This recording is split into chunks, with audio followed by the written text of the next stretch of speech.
that how can creolization get mutated and what can that be produced, right? What does those mutations produce? Creolization brings into relation, but not to universalize it. So what does universalization mean?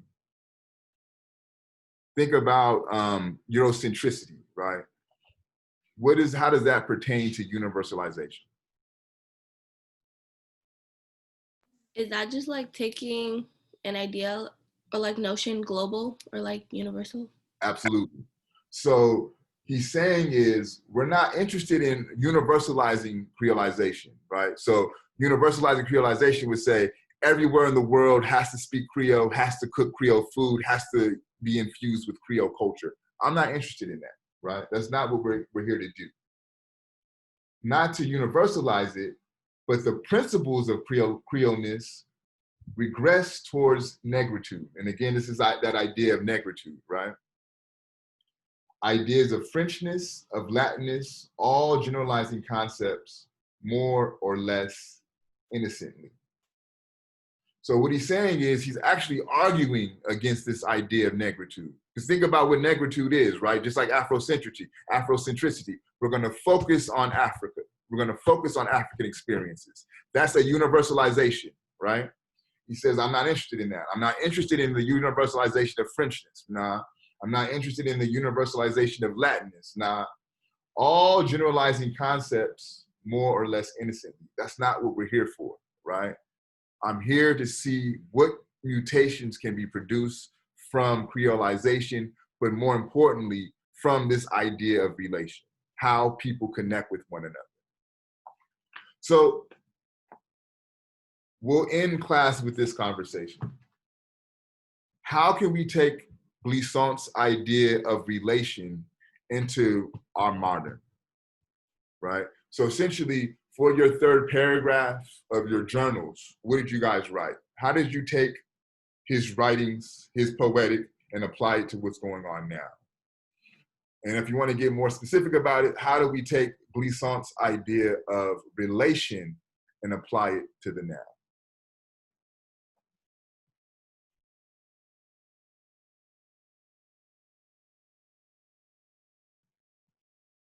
So again, think about this idea of relation, but as Alyssa explained, gumbo, right? We'll throw the sausage in there with the rice, with the shrimp, with the veggie broth, right? That's the relation. Them sitting in that pot together and it's stewing, that's this relation that Glissant is talking about, right? French language combined with Spanish language and Asian language makes your Creole or makes your patois that you speak in Jamaica, right? That's a relation that produces a metamorphosis, a mutation, right? How do we bring that in today's world? What relations do we see in our surroundings? What cultural blends or cultural hybrids do you see produced in our world today, right? Those are examples of Glissant's notion or idea of relation.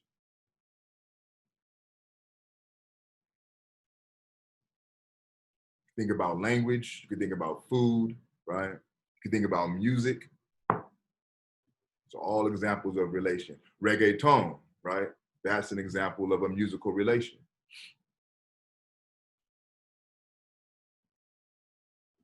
I feel like with like how it connects today with like the blend and stuff, like I used to go to school in like downtown LA, and I feel like right there you see like so much like of everything there. Like if you go down the street from like um you could just make a corner and then you're at like La Placita Vera, and there's a bunch of like Hispanic culture, and then if I go to my left, then you'll see a lot of like Asian like culture and stuff like that. And it's like it's so crazy how small like the area is, and yet there's like already two different types of cultures there right in front of you. Yeah. And then so where the relation would take place is where do those communities blend, right? Is there a street where you have the Asian community and the Hispanic community on one street doing and producing things together? That's this relation that Glissant is interested in. But yeah, you're right. LA is a great example of that. Downtown is a great example of that. What are other examples of relation?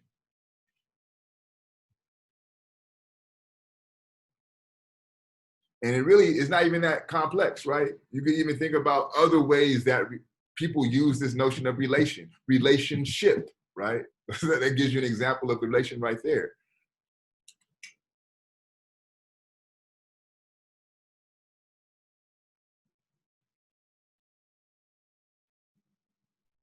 Does anybody, okay, let's try to think how to word this. Interrelational dating. That's relation, right? And if that interracial relationship leads to a baby, the womb, right? That is a mutation from relation, right? What are some other examples? Has anybody been to New Orleans? New Orleans is a great example of cultures mixing and matching and producing different cultures. Hip hop. Why would I say hip hop is a product of a relational mutation? I feel like it comes from everywhere. It's not just like one main source. Like everybody has input in it. Didn't hip hop stem from like R&B or jazz or something, or jazz and rock or something? Or it was, I don't know. Yeah. So the idea of sampling, right? You guys know what sampling is? So I'm gonna take an old record, I'm gonna take a little piece, maybe the drums, right? And I'm gonna use those drums and make my beat. I may take the guitar strings from another record, lay that on top of the drums. I may take the piano riff from this record, lay it on top of the drums and the guitar. And that mixture of all these different genres of music is gonna blend together and produce this sound, right? And we'll call it hip hop. We'll be at a party. I'll take this one record. This is the main record that we're listening to, but I want to have another record coming to you're gonna dance to next. So I'm gonna have that one on deck. But while that one is the first one is being played, I'm gonna blend in that second record, and that's gonna come together to make a production of a sound, right? DJing, right? Scratching. That's a relational experience, right? Jazz. Why is jazz a relational production in music?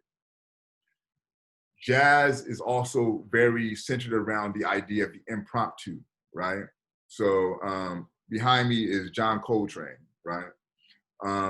He was in a quintet with Miles Davis, right? And a lot of their most famous productions came from exchange between Miles Davis, who plays trumpet, and John Coltrane, who plays alto saxophone. And how it would sound out, Miles would play something on his trumpet, and in response, Coltrane would play something on his sax. And again, this is not rehearsed. It almost becomes conversational between the two instruments, right? But that conversation, that mixture of instruments produces a sound that we call jazz, right? So the ability to take bits and pieces of little things and make an overall production is this notion of relation, this notion of creolization, right? You can even see that played out in your aesthetic, in your attire, right? I might take some skater shoes with a basketball hoodie and some slacks and make that my outfit, right? That's a combining of different entities to make one relational mutation, right? So there's tons of ways that this plays out in our daily world. And Glissant is trying to get us to be attentive to how these things play out. Because he says relation is how we overcome colonialism, how we overcome racism, white inferiority complex, and things of that nature. We have to build relation. And this is what Glissant wants us, he's begging us to get to think about, right? Through his opaque writing, through his poetics.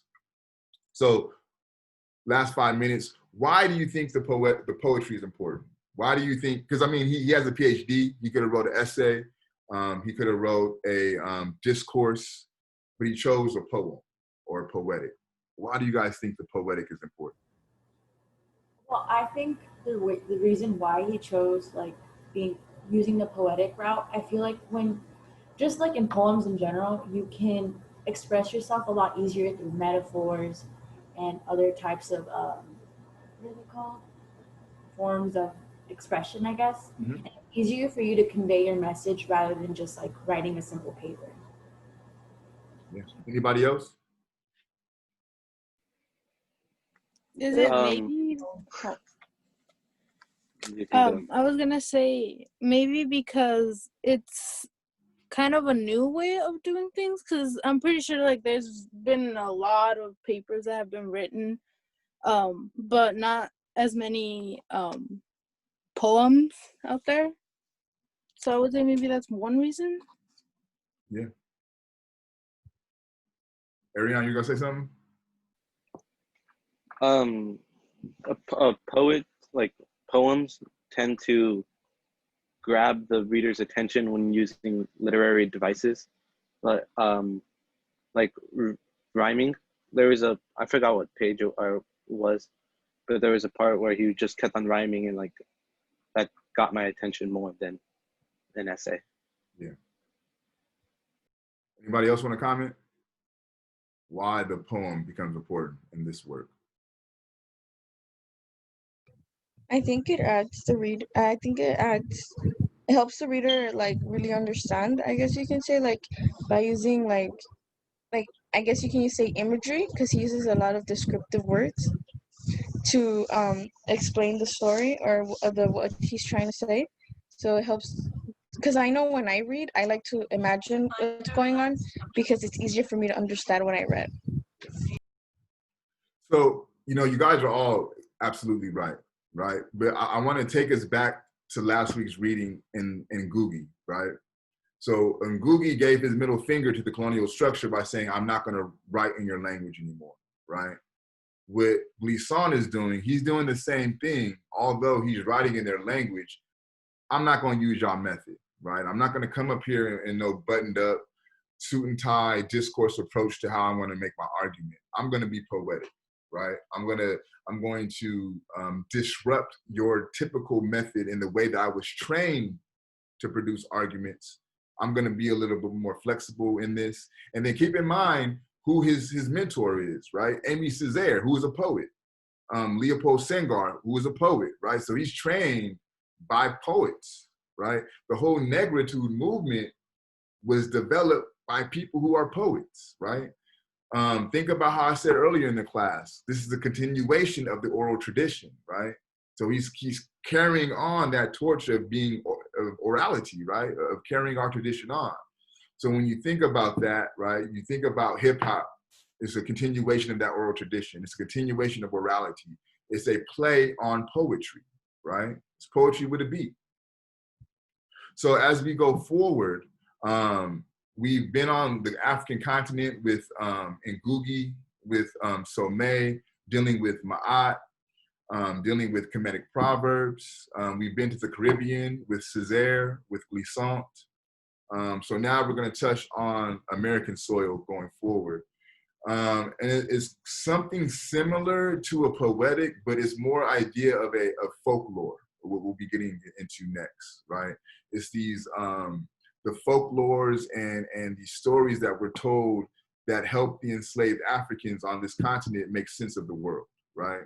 So that's what we'll be getting into next week's reading with Zora Neale Hurston's. The book is titled Of Mules and Men. We'll just be reading one passage from that book. But essentially what these are and what this is Zora Neale Hurston was an anthropologist, one of the first Black anthropologists in the 1920s. And she got some funding to go back to her hometown of Florida. And she studied the people from her hometown, and she wanted to study the stories and the lies that they tell. And when they say lies, it's not like, they lying, but just telling stories, right? These fabrication stories, these fabricated stories. If you think about, if you know African folklore, Brer Rabbit is one of those folklore stories that you see reoccurring from time to time. And so we'll jump into that next week. Then we'll go into James Baldwin, and then Toni Morrison. And now we'll kind of center us in the African and American voice. And then we'll start getting into some speeches and things of that nature. Is there any last minute comments, questions, thoughts, or anything before you break out? I will, go ahead, Esperanza, I'm sorry. Oh, I was gonna ask a quick question. Do we ever, by any chance, go into the book Things Fall Apart? You know what? I didn't. I did. I was debating between Things Fall Apart and then the Patrice Sommet reading that we did. I chose the Patrice Sommet reading because it deals with the conversation of language a little bit more. And it's really hard to get into that book, Things Fall Apart, without reading the whole book. Like, that's not really a book. You kind of take bits and pieces of it. You want to kind of read the whole book. And to do that, that would be like 3-4 weeks of our semester to do it at a capacity to where it's, you know, edifying for you guys. So we won't do that this semester. Yeah, if that answers your question. Any other questions? All right, so I'll hang out. If you guys do have any personal questions for me,